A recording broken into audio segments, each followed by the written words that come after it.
Oh no, you just lost a baby tooth too soon. Time for some PFOing so you know where you're going.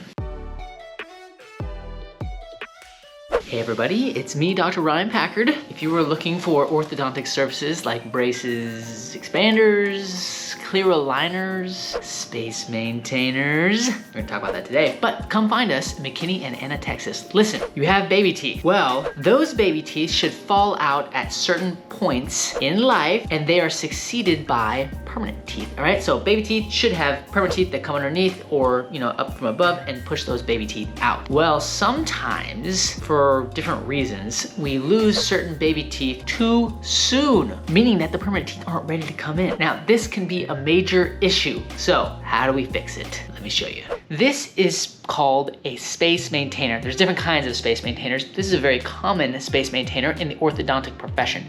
This particular design is for the bottom jaw or teeth. Got the rings around the back, right? Before you can get those rings, you gotta put the separators in between the teeth so you have the space. Check out our other video, the separator video. You get these rings, you fit them around the teeth, and then the lab usually builds a wire that's soldered to those rings. Those rings go around your teeth. You have the wire that goes up behind, like on the inside of your bottom teeth, right? And up behind your front teeth. And the purpose of this space maintainer is to maintain space. Look at that. We're working on getting the separators out first because you gotta put the separators in to get the bands to fit, and then you gotta build the appliance, so you gotta put the separators back in, and then you take the separators out one last time to get the space to put the bands in, right? So look at that. Look at that, look at that. See that back there? We have a baby tooth that is missing, right? Baby tooth is missing, permanent tooth hasn't come in yet, and what can happen is that back tooth can just do a little sleeper move and start falling forward to go to sleep into that space, and that is bad news because if you lose space, that permanent tooth underneath may not be able to come in, or it may not be able to come in when you want it to come in. Those are two different things, okay? First off, if it doesn't come in when you want it to come in, why is that bad? Well, if you're ready to get going with braces and that tooth hasn't come in all the way, so now you have to spend time opening up space and then get the tooth to come in. It takes longer, maybe less efficient that way. The other scenario is where it can't come in at all. It's like stuck way in the bone. And then not only do you have to push that tooth back, that molar, if it's tipped forward, push it back, then you have to go all the way into the gums, go see a specialist, check out our other videos, and try to pull that thing in. You're like fishing it in. And again, that's not very time effective. And it's not a fun process. I mean, I have fun, but not very fun for you guys. So if you can, try to maintain the space, help the teeth to come in while we're growing and the rest of the permanent teeth are coming in, so that by the time all of your permanent teeth are available, by the time you're done growing, or not done growing, by the time, you might normally consider treating everything, you're ready, right? You've got teeth that are ready. This one, you can see there, it had like that little extra hook kind of in the front, and that's because we have other permanent teeth or teeth. Sometimes we add hooks, rests, different things like that to maintain the space in different ways, or to push teeth in certain ways. So we try it in first because we want to make sure it fits. Usually you can push it down a little bit with your fingers, and then we're gonna pull out our handy dandy bite stick.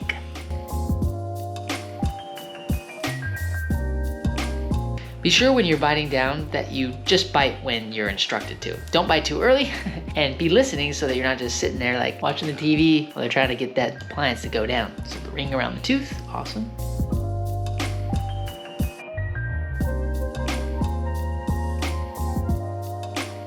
So now what we're gonna do is we're gonna dry everything out. Sometimes we use cotton rolls to keep the tongue off the teeth, blow some air, keep the cheeks off the teeth. Remember, when you're trying to glue something in, we want it to be really dry. We put our blue glue inside, that's what we do. There's different colors of glue. Push it down and it kind of squishes out, and we smear it off and put up the extra on my glove.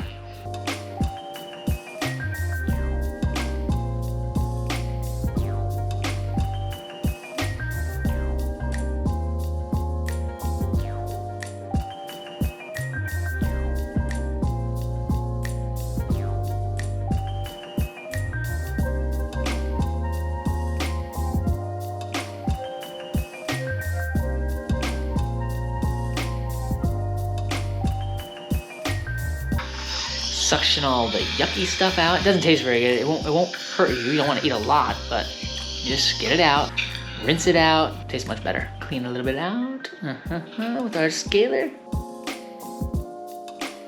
Ooh, there's a picture of the bar. Look, look, look, look, look. That bar can rest right along the back side of these bottom teeth. Now, you can do a space maintainer for the top too, but it won't have that same bar usually. But there's different designs for different purposes. Look at that. That picture right there is showing how that little extra hook, it's resting around that other permanent tooth to try and keep that from squeezing forward while the canine tries to come in. Check this space right here, here, and here. When the baby teeth have fallen out, but the permanent teeth aren't quite there yet. So we're gonna leave that in there to try and hold the space for those teeth. I love the idea of trying to maintain space. Sometimes the space is so big that if it closes down a little bit, it's not the end of the world. But what you don't want is you don't want to lose the space, especially if you've got it and you just have time until the permanent teeth come in. Because once you lose the space, well, now you got to open the space back up, especially if it's severe. And if the tooth didn't have any space to come in at all, well, now you're going into more complicated procedures. The expose and bond, you got to go in, like I said, and reel it back in. You can also do the space maintainer for the top. There's different designs, but they all are meant to do the same thing, to maintain space. Sometimes as you go from baby teeth to permanent teeth, you gain space, okay? There's a size difference between the baby teeth and the permanent teeth, and you can gain space in the back, and that can help resolve some mild crowding too. So there's definitely some advantages, but for sure, if you're losing baby teeth, especially your back baby molars before the front baby teeth, that is no bueno. Like whether it's a cavity or trauma, somehow it just came out. It's too early. Probably need to consider a space maintainer. Hey, I can help you with that. Or if you've got friends, let them know that we do space maintainers. But if you don't need help with space maintainers, continue to watch the channel, share it with your friends so that we can open your eyes to the wonderful world of straight teeth and beautiful bites. That's all I've got, just a little PFOing so you know where you're going. Packard out.